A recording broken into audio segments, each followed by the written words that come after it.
ಓಂ ಶ್ರೀ ಗುರುಭ್ಯೋ ನಮಃ. ಹರಿ ಓಂ.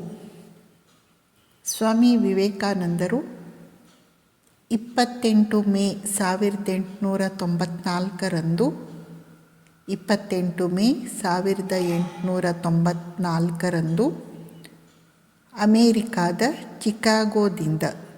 ಚಿಕಾಗೋದಿಂದ ಮದರಾಸಿನ ಶಿಷ್ಯ ಶ್ರೀ ಅಳಸಿಂಗ ಪೆರುಮಾಳ್ ಅವರಿಗೆ ಬರೆದ ಪತ್ರದ ಒಂದು ಭಾಗ ಹೀಗಿದೆ.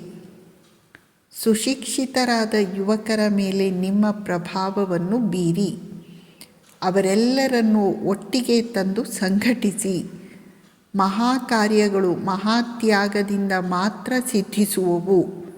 ಸ್ವಾರ್ಥ ಬೇಡ, ಹೆಸರು ಬೇಡ, ಕೀರ್ತಿ ಬೇಡ, ನಿಮಗೂ ಬೇಡ, ನನಗೂ ಬೇಡ, ನಮ್ಮ ಗುರುದೇವನಿಗೂ ಬೇಡ.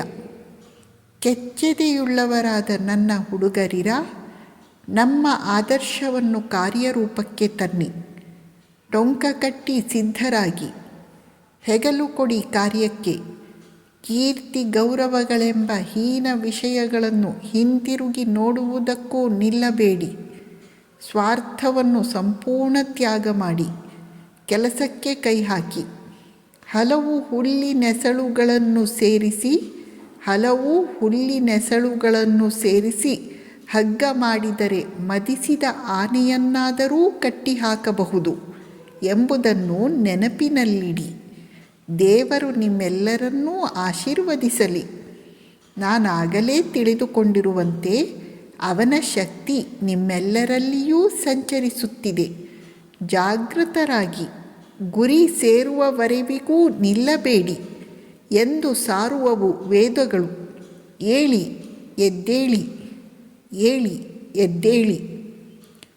ಸ್ವಾಮೀಜಿ ಈ ಪತ್ರದಲ್ಲಿ ಕಾರ್ಯನಿರತರಾಗಬೇಕು ಮತ್ತು ಸಂಘಟಿತರಾಗಿ ಕಾರ್ಯನಿರತರಾಗಬೇಕು.